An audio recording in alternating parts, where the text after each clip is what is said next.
चलिए बच्चों, आज हम लोग शुरू करते हैं 10th क्लास का chapter number 1, that is real numbers. इसके इंट्रोडक्शन की मैं बात कर रहा हूँ। किसके इंट्रोडक्शन की बात कर रहा हूँ? रियल नंबर्स के इंट्रोडक्शन की मैं बात कर रहा हूँ।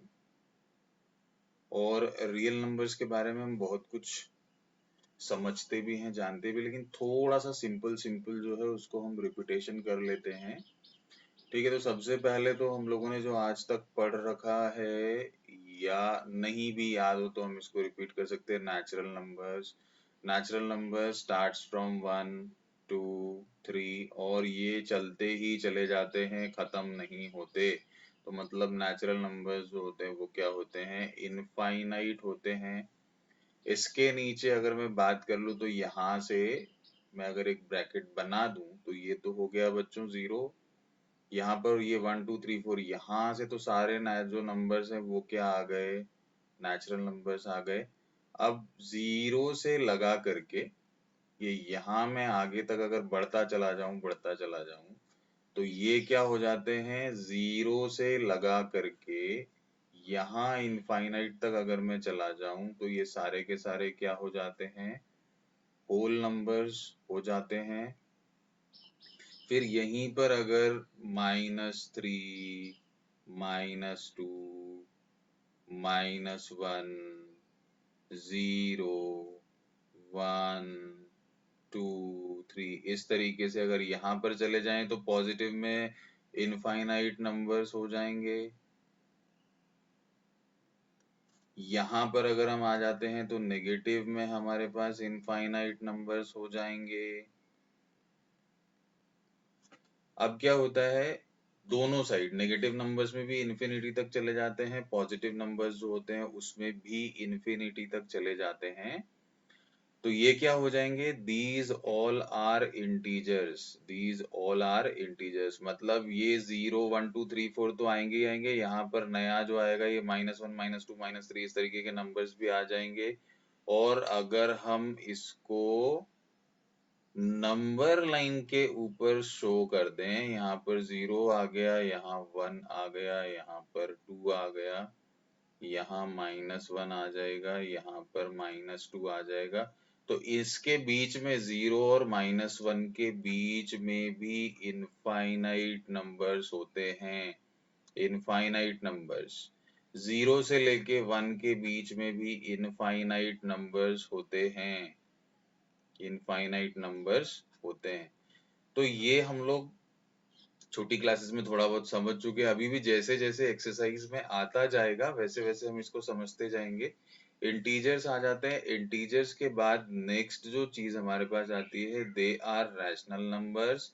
रैशनल नंबर्स की स्थिति ये होती है कि they are in the form p by q। Rational numbers are in the form p by q where q is not equal to 0। where q is not equal to 0 मतलब हमारे पास number आ जाए 2/5 7/2 9/4 इस तरीके के नंबर्स आ जाए। मतलब ये जो डिनोमिनेटर होता है, ये जो डिनोमिनेटर होता है ये 0 नहीं होना चाहिए। p कुछ भी हो सकता है, डिनोमिनेटर 0 नहीं होना चाहिए। मतलब यहाँ पर आप नेगेटिव नंबर्स भी ले सकते हैं, -2/5 -7/2 -9/4 इस तरीके से हम लोग नेगेटिव नंबर्स जो हैं वो भी ले सकते हैं। अब बच्चों इसके सीक्वेंस पे मत जाइएगा, है ना, मैंने इसको अरेंज करके नहीं लिखा है, सिर्फ आपको बताने के लिए यहाँ पर हम लोगों ने लिख रखा है। ठीक है, अब हम चलते हैं आगे इस चैप्टर के इंट्रोडक्शन की तरफ। तो रियल नंबर्स में सारे के सारे नंबर्स इंक्लूड हो जाते हैं। आपको समझाने का मतलब ये था कि नेचुरल नंबर्स हों, होल नंबर्स हों, इंटीजर्स हों या रैशनल नंबर्स हों, ये सारे के सारे किसके अंतर्गत आ जाते हैं? ये सारे के सारे all comes under the category of real numbers. मतलब जितने भी क्या होंगे, जितने भी डेसिमल वाले होंगे नंबर्स और जितने भी नॉन डेसिमल वाले होंगे नंबर्स, वो रियल नंबर्स की कैटेगरी में आ जाते हैं। और बहुत कुछ हम लोगों ने 9th में समझा भी था। हमारे जैसे जैसे एक्सरसाइज में हम आगे बढ़ते जाएंगे मैं पुराना भी आपको क्लियर करता चला जाऊंगा। अब हम चलते हैं क्या कि इस चैप्टर में हम क्या पढ़ने वाले हैं। तो इस चैप्टर में जो आप दो मेन चीजें पढ़ने वाले हैं वो पढ़ने वाले हैं यूक्लिड्स डिवीजन एल्गोरिथम। और फंडामेंटल थ्योरम ऑफ अर्थमेटिक। तो सबसे पहली जो एक्सरसाइज होगी उसमें आएगा यूक्लिड्स डिवीजन एल्गोरिदम, जिसको हमको बहुत अच्छे से समझना पड़ेगा। अब यहाँ पर क्या होता है, जब भी हम डिवीजन की बात करते हैं, तो हमारे सामने जो चीज आती है दैट इज व्हाट डिविजिबिलिटी, मतलब डिवीजन होगा कैसे। इस चीज को आप यहाँ पर पढ़ने वाले हैं, तो चैप्टर जो है वो तो बहुत ही इजी है, चैप्टर काफी इजी है। हम अगर चाहें तो इसको बहुत अच्छे से कर सकते हैं and this will give us full marks. तो सबसे पहले हम क्या करें, सबसे पहले हम चलते हैं डिवीजन की तरफ बच्चों। सबसे पहले हम किसकी तरफ चलें, डिवीजन की तरफ।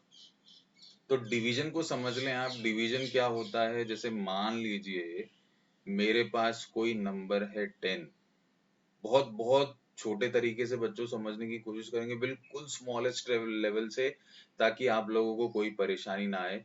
तो डिवीजन जो होता है वो क्या होता है, किसी भी चीज को, देखिए डिवीजन का अगर हम मीनिंग देखें तो क्या होता है, किसी भी चीज के टुकड़े करना, किसी भी चीज के टुकड़े करना, मतलब splitting up of the given object, splitting of the given number, इस तरीके की चीजें जो है वो डिवीजन होती है। अब डिवीजन में क्या होता है, कैटेगरी होती है साहब।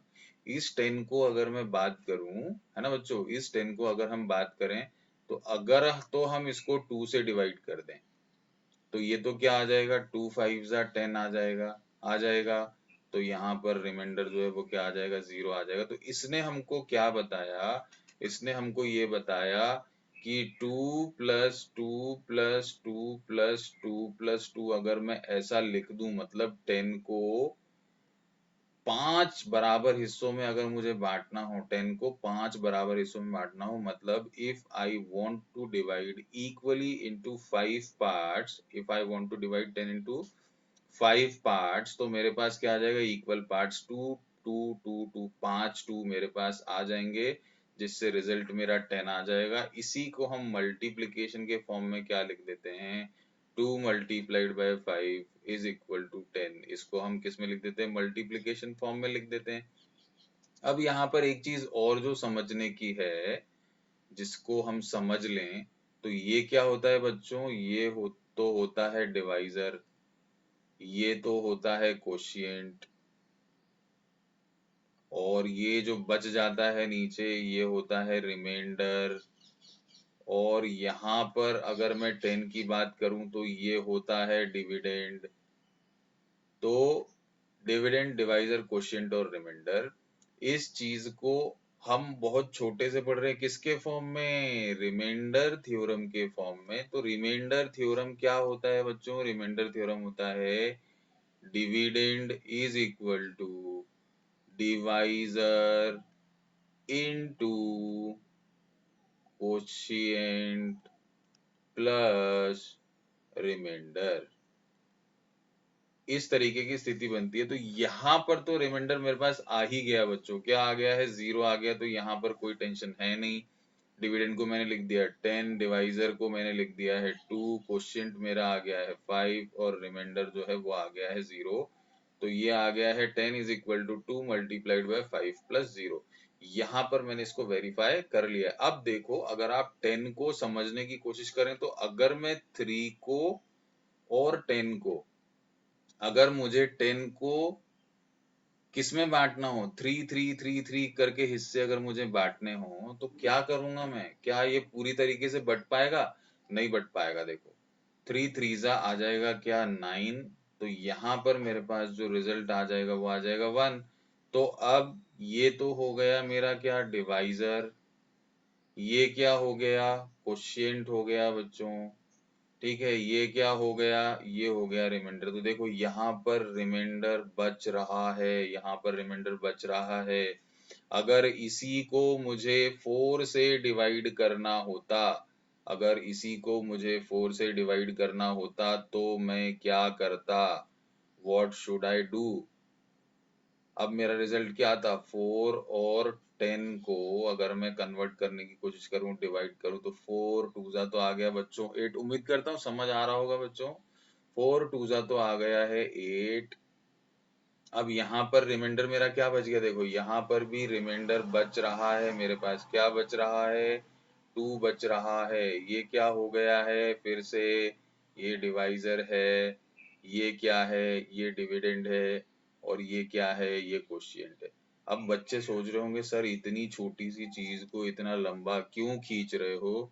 तो जो यूक्लिड्स डिवीजन लेमा जो है जिसकी हम यहाँ पर बात कर रहे हैं, उसमें आप इसी चीज को पढ़ने वाले हैं, मतलब यही है जो आप यहाँ पर करने वाले हैं। बस सिर्फ क्या होगा, जब तक रिमाइंडर 0 नहीं आएगा तब तक आप सॉल्व करते चले जाएंगे। तो मुझे उम्मीद है कि डिवीजन क्या होता है ये तो हम लोगों को समझ में आ गया होगा। ठीक है, अब हम चलते हैं, क्या जो इन्होंने एग्जाम्पल दे रखा है बहुत ही बढ़िया एग्जाम्पल है बच्चों, इससे चीज और अच्छे से क्लियर हो जाएगी हमको। ठीक है, देखिए यहाँ पर क्या दे रखा है इन्होंने, यहाँ पर दे रखा है trader was moving along A road side selling eggs. एक ट्रेडर है, एक व्यापारी है, वो क्या कर रहा है, अंडे बेचने के लिए जा रहा था। An idler who didn't have much work to do started to get the trader into a wordy duel. अब ये इन दोनों के बीच में, दो लोग हैं, इन दोनों के बीच में बातचीत शुरू हो गई। बातचीत शुरू हो गई तो क्या किया, ट्रेडर को एक आइडलर ने फंसाना शुरू किया अपनी बातों में। और जब इसको बातों में फंसाना शुरू किया तो क्या हो गया, दोनों में हो गई लड़ाई साहब। This grew into a fight.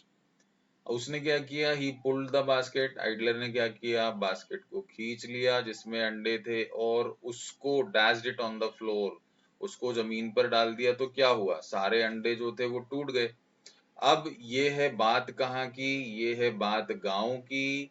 ठीक है, तो ट्रेडर क्या किया, ट्रेडर पहुंच गया भैया, कहाँ पहुंच गया, पंचायत के पास पहुंच गया। किस लिए पहुंच गया कि आइडलर ने जितना मुझे नुकसान किया है, आइडलर ने जितना मेरे नुकसान किया है वो उसको भरना पड़ेगा। तो the panchayat asked the trader how many eggs were broken. अब ट्रेडर से पंचायत ने पूछा कि तुम्हारे पास कितने अंडे थे। तो उसने रिस्पॉन्स क्या दिया है, आप ये देखिए, रिस्पॉन्स बड़ा मजेदार है बच्चों। If counted in pairs, if counted in pairs मतलब दो दो के पेयर में अगर मैं लूं तो 1 विल रिमेन, क्या बच जाएगा, रिमाइंडर बच जाएगा, क्या 1 बच जाएगा। कितने, किसके पेयर में लेना है, दो दो के पेयर में लेना है, मतलब डिवाइजर क्या आ जाएगा, डिवाइजर आ जाएगा साहब 2, और रिमाइंडर क्या आ जाएगा, 1 आ जाएगा। अब क्या बोला आगे, इफ काउंटेड इन थ्रीज, तीन तीन के पेयर में, तो डिवाइजर कौन आ गया भैया, डिवाइजर आ जाएगा 3, और 2 विल रिमेन। अब रिमाइंडर क्या आ जाएगा, रिमाइंडर हमारा आ जाएगा 2। रिमाइंडर क्या आ गया बच्चों, रिमाइंडर हमारा आ गया 2। ठीक है, अब क्या करना है, अब हमको इसको फोर्स में काउंट करना है। We have to take it into the force.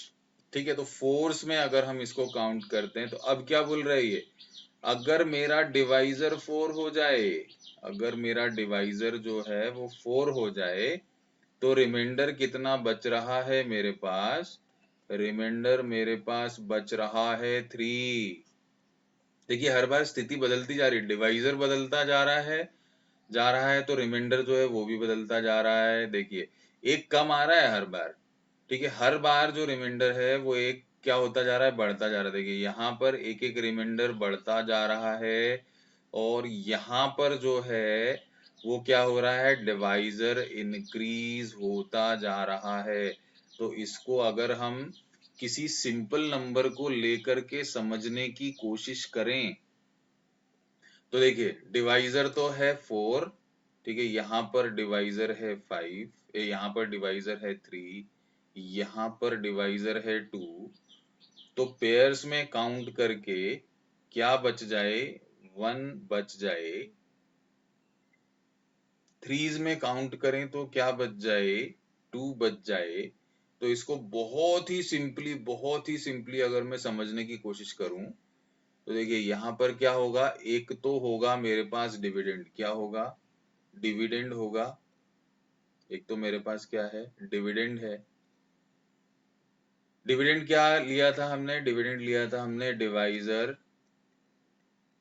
Into quotient plus remainder, divisor into quotient plus remainder. अब यहाँ पर इसने क्वोशिएंट नहीं दे रखा है तो, और ना ही डिविडेंड दे रखा है, तो हम लोग क्या करें, इस डिविडेंड को ले लें ए, इस डिवाइजर को ले लें अगर बी, तो यहाँ पर आ गया बी, क्वोशिएंट को हम क्यू ले ही चुके हैं और रिमाइंडर जो है वो है आर, तो a is equal to B Q plus r के फॉर्म में इसको आप लिख सकते हैं, a is equal to B Q plus r के फॉर्म में आप इसको लिख सकते हैं। अब आपके पास यहाँ पर जानकारी में क्या है, आपके पास यहाँ पर जानकारी में है डिवाइजर, तो आप इसको कैसे लिख सकते थे, आप इसको लिख सकते हैं ऐसे, डिवाइजर 2 है तो a तो मुझे पता है नहीं, तो यहाँ पर हो जाएगा बी क्यू प्लस आर। अब b की जगह पर तो मैंने क्या लिख दिया, a is equal to 2q हो गया, यहाँ पर रिमाइंडर क्या है 1 है। अब डिवाइजर क्या आ गया, 3 आ गया। इंक्रीज कर दूं क्योंकि ये नहीं बदलने वाला, उसने ये नहीं बोला कि ये नंबर बदल जाएगा मतलब डिविडेंड बदल जाएगा, डिविडेंड नहीं बदल जाएगा। वो ये बोल रहा है कि मैं दो के फॉर्म में, दो दो के फॉर्म में गिनूं या तीन तीन इकट्ठे करके गिनूं या चार चार इकट्ठे करके गिनूं, तो कंडीशन क्या बनती है, तो यहाँ पर आ जाएगा 3q प्लस 2। अब आगे अगर हम चलते हैं, डिवाइजर हमारा अगर 4 है तो यहाँ पर आ रहा है a is equal to 4q plus 3। अगर फाइव्स में काउंट करने निकले हम तो again dividend is equal to a, fives में काउंट कर रहे थे तो डिवाइजर हो गया 5q, डिवाइजर हो गया 5, ठीक है। ये q जो है ये हमको पता नहीं है, क्या बच रहा है बच्चों, 4 बच रहा है, तो यहाँ पर आ गया a is equal to 5q plus 4। अब आगे इफ काउंटेड इन सिक्सेस, अब सिक्सेस में काउंट किया तो क्या बच रहा है भाई, 5 बच रहा है, तो यहाँ पर if it counted in sixes that means a, ये हो गया 6q प्लस 5। और ऐसे ही अगर सेवेंस में काउंट करूं तो कुछ भी नहीं बचेगा, मतलब क्या है, ये जो नंबर है उसका जो नंबर है वो 7 से पूरी तरीके से डिविजिबल है। a is equal to 7q, मतलब यहाँ पर हम बात करेंगे 7 के टेबल की, ठीक है, यहाँ पर हम बात करेंगे 7 के टेबल की, तो ये क्या हो जाएगा 7 2 जा 14, 7 3 जा 21, इस तरीके से हम चलते चले जाएं, तो जो नंबर आएगा वो किसका मल्टीपल होगा, वो 7 का मल्टीपल होगा। अब लास्ट में इसने बताया कि my basket can not accommodate, मेरी बास्केट जो है वो एकोमोडेट नहीं कर सकती मोर देन 150 एग्स, मतलब यहाँ पर साफ साफ बता दिया उसने कि अंडे जो हैं वो 150 एग्स से ज्यादा तो नहीं है, 150 एग्स से ज्यादा नहीं है। अब ये पूछ रहा है so how many eggs were there, अच्छा ये तो हम कर ही लेंगे, आपको समझ में आ ही जाएगा, यही सेम चीज जो है ये इन्होंने नीचे एक्सप्लेन की हुई है, मैं आपको दिखा दूंगा।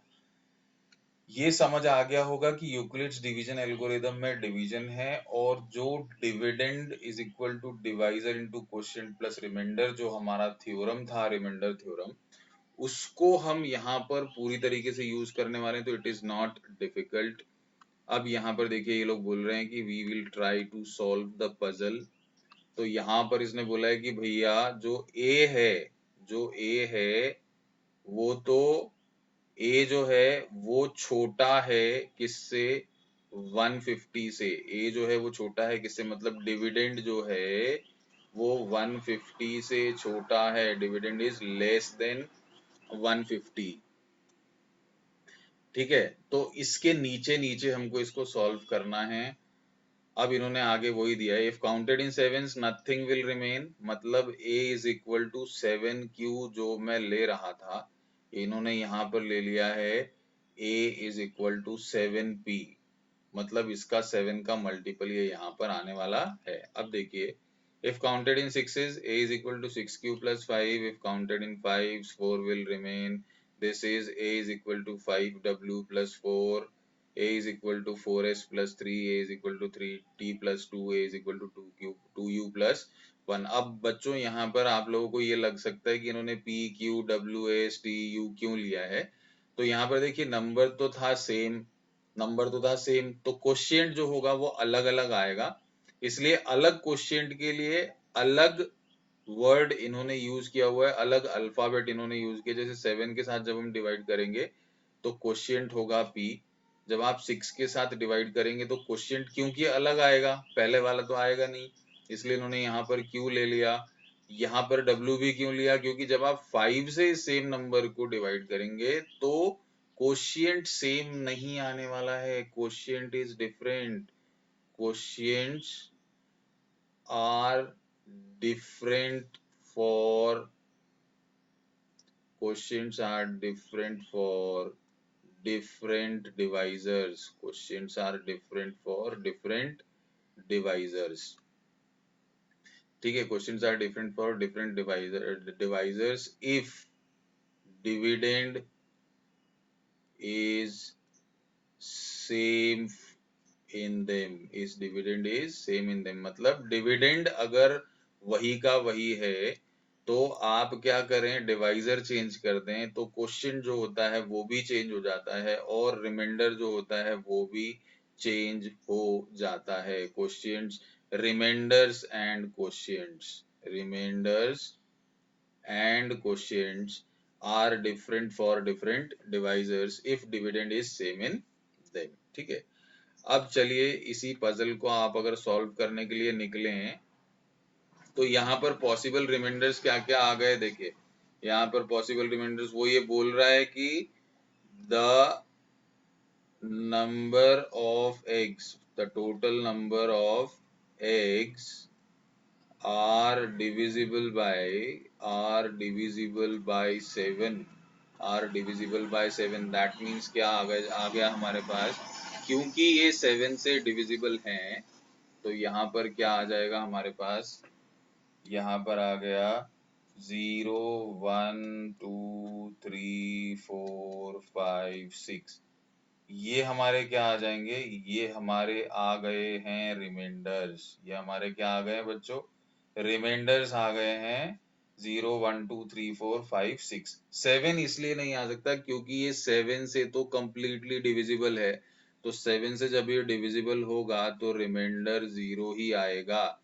तो क्योंकि हाईएस्ट नंबर ऐसा है 7 जिससे ये डिविजिबल है, मतलब इसके पॉसिबल रिमाइंडर्स क्या क्या आ सकते हैं, 1 2 3 4 5 6 ऐसे रिमाइंडर्स आ सकते हैं। तो यहाँ से हमको एक चीज और सीखने को मिल रही है, वो क्या मिल रही है, वो ये मिल रही है कि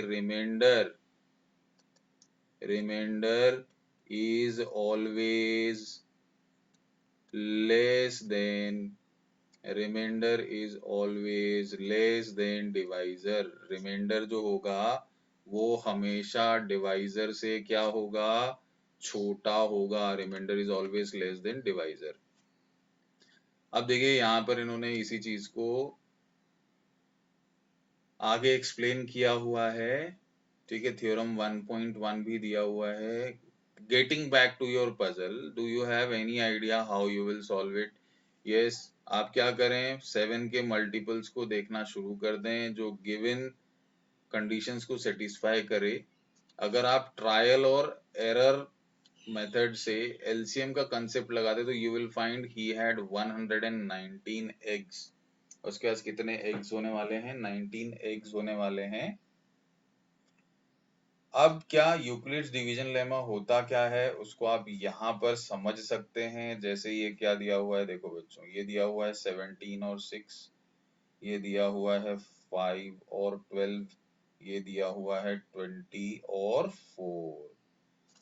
अब इसको आप किस तरीके से लिख सकते हैं, देखिए 17 जो होता है, 17 और 6 को अगर हम डिवाइड करें तो हमारे पास आ जाता है 6 2 12, रिमाइंडर हमारे पास बच जाता है 5। तो आप इसको कैसे लिख सकते हैं, 17 is equal to 6 multiplied by 2 plus 5, 6 multiplied by 2 plus 5, ठीक है। इसके बाद 5 और 12 दिया हुआ है हमको। अब देखिए यहाँ पर क्या कंडीशन है, यहाँ पर जो 5 है वो क्या है, वो 12 से छोटा है, यहाँ पर 5 जो है वो 12 से छोटा है। तो हम यहाँ जो नंबर दिया हुआ है मतलब ये डिवाइजर है, जैसे फर्स्ट वाले में अगर हम देखें तो 6 इज डिवाइजर, सेकंड वाले में अगर आप देखें तो 12 इज डिवाइजर। तो अब 12 डिवाइजर है और ये जो 12 है ये किससे छोटा है बच्चों? 12 is divisor and it is what? It is greater than dividend, है ना, डिविडेंड से बड़ा है। तो यहाँ पर आप इसको कैसे लिख सकते हैं? आपको नंबर लाना था 5, ये कैसे आ गया बच्चों? ये आ गया a is equal to B Q plus R, है ना, a is equal to B Q plus R आ जाएगा। ठीक है, इसको आप सॉल्व करने बैठ जाएं तो a is equal to B Q plus R आ जाएगा।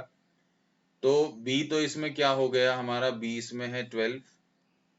अब क्वेश्चन तो 0 ही आना है, क्यों? क्योंकि अगर मैं 5 को यहां लिख दूं 12 के साथ, तो यहाँ मेरे पास 12 0 जा 0 ही आने वाला है अगर मुझे इसको एक स्टेप में बताना हो तो।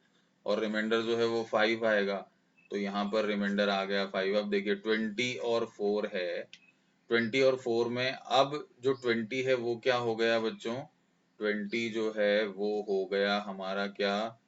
डिवाइजर, नहीं सॉरी डिविडेंड। 20 जो है वो हमारा क्या हो गया बच्चों? डिविडेंड। और 4 जो है वो हमारा क्या हो गया? डिवाइजर। अब हम इसको अगर सॉल्व करने के लिए निकलें तो 20 जो होता है वो 4 के टेबल में आता है, तो 20 is equal to 4 multiplied by 5 हो जाएगा। तो here 4 goes into 20 5 times and leaves no remainder, and leaves no remainder. तो यहाँ पर रिमाइंडर बचा नहीं, यहाँ पर 0 से भी कर लिया हमने, रिमाइंडर बच रहा है 5। यहाँ पर रिमाइंडर 5 बचा, पूरी तरीके से सॉल्व नहीं हुआ ये, यहाँ पर रिमाइंडर बच रहा है क्योंकि, तो 6 goes into 17 twice and leaves a remainder 5। तो ये जो वर्ड्स है ना, ये तो खैर हमको नहीं देखने के लिए मिलेंगे यहाँ पर, ठीक है, इसलिए कोई टेंशन वाली बात है नहीं। तो अब देखिए यहाँ पर जितने भी पेयर्स थे, यहाँ पर हम लोगों ने, अभी देखिए बच्चों पहले भी अभी जो हम एग्जाम्पल कर रहे थे उसमें हम लोगों ने समझा भी था a is equal to B Q plus r होगा। तो b जो है वो क्या है बच्चों? वो है हमारा डिवाइजर, और r जो है वो क्या है हमारा? वो है हमारा रिमाइंडर। तो हमको इन दो चीजों पे विशेष ध्यान देना है। डिवाइजर जो है, डिवाइजर हमेशा क्या होगा? डिवाइजर हमेशा क्या होगा, या रिमाइंडर हमेशा क्या होगा, या ए जो डिविडेंड है उसका क्या रोल होगा? क्योंकि क्वेश्चन तो हम लोगों को मिलेगा कब? जब हम इनको आपस में डिवाइड कर लेंगे। लेकिन ये तीन चीजें जो है, देखिए ये भी डिवाइड करने के बाद ही मिलेगा, लेकिन इन तीन चीजों पे हमको फोकस बहुत ज्यादा करना है। तो आपको ध्यान रखना है कि डिवाइजर जो होता है, ठीक है, डिवाइजर जो होता है हमेशा हमेशा रिमाइंडर जो होता है वो डिवाइजर से छोटा होता है। तो अगर हम a is equal to B Q plus r लिखें तो रिमाइंडर क्या होगा? रिमाइंडर हमेशा 0 से बड़ा होगा, क्योंकि अगर रिमाइंडर 0 आ जाएगा, if remainder is 0, if remainder is 0, then number is then number is completely completely divisible by completely divisible by the given divisor, by the given divisor. Number क्या होगा? कंप्लीटली डिविजिबल होगा। किससे डिविजिबल होगा? Given divisor से divisible होगा। जब divisible नहीं होगा तो रिमाइंडर बचेगा। तो 0 अगर रिमाइंडर होगा तो कंप्लीटली डिविजिबल है, अगर नहीं है तो 0 is less than equal to r, मतलब रिमाइंडर 0 हो सकता है। अगर 0 नहीं है तो क्या होगा? यहाँ पर remainder is always less than b. अब बच्चों इस साइन का आपको ध्यान रखना है, लेस देन और इक्वल टू मतलब रिमाइंडर 0 भी हो सकता है और 0 से बड़ा भी हो सकता है, लेकिन डिवाइजर से क्या होगा? डिवाइजर से छोटा होगा रिमाइंडर, ठीक है। हमने ऊपर भी देखा था। तो इस चीज को आपको विशेष तौर पर ध्यान रखना है जब आप यूक्लिड्स डिवीजन को सॉल्व करेंगे। यहाँ पर दिया हुआ है given positive integers a and b, there exist unique integer q and r satisfying a is equal to B Q plus r. देखिए जो हमने पढ़ा वही सेम का सेम यहाँ पर हम देख रहे हैं। अब ये तो खैर बोल रहे कि हमने 7th में भी पढ़ा था, पर इसमें हम लोगों को ज्यादा परेशान होने की जरूरत नहीं है। यूक्लिड्स डिवीजन एल्गोरिदम जो होता है, यूक्लिड्स डिवीजन जो है, इसको हम जो सीखते हैं, ठीक है, ये क्यों करते हैं, ये this is use to find the HCF, this is use to find the HCF that is highest common factor. जैसे मुझे कोई दो नंबर्स मान लीजिए, बहुत छोटा सा नंबर हम ले लेते हैं, 12 एंड 9, 12 और 9 को मुझे सॉल्व करना है। तो 9 और 12 इनको अगर हम डिवाइड करें तो 9 वन जा तो आ गया हमारे पास 9, तो यहाँ पर बच गया मेरे पास 3। अब क्या करते हैं, जनरली हम यहाँ पर एंड कर देते हैं, लेकिन जब हमको हाईएस्ट कॉमन फैक्टर निकालना होगा, एचसीएफ जब हमको निकालना होगा, तो हम क्या करेंगे, नाउ ये जो 9 है, जो यहाँ पर डिवाइजर था, ये अगली स्टेप में क्या बन जाएगा, अगली स्टेप में ये बन जाएगा डिविडेंड। तो दिस बिकम्स 3 3 जा 9, 3 3 जा इज 9, 3 3 जा इज 9, तो इट बिकम्स, यहाँ पर क्या आ गया बच्चों, 0 आ गया, तो यहाँ पर HCF जो है वो क्या आ जाएगा, 3 आ जाएगा।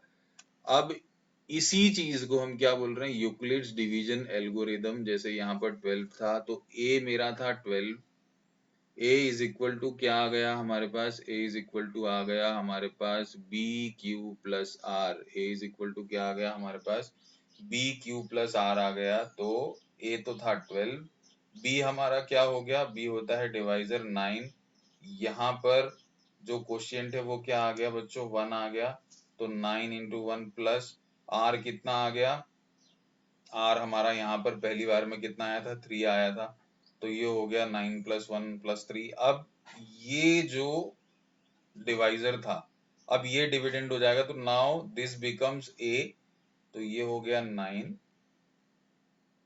अब यहाँ पर क्या हो गया, ये जो 3 था रिमाइंडर में, ये डिवाइजर बन जाएगा, तो ये हो गया 3 मल्टीप्लाइड बाय 3 प्लस 0।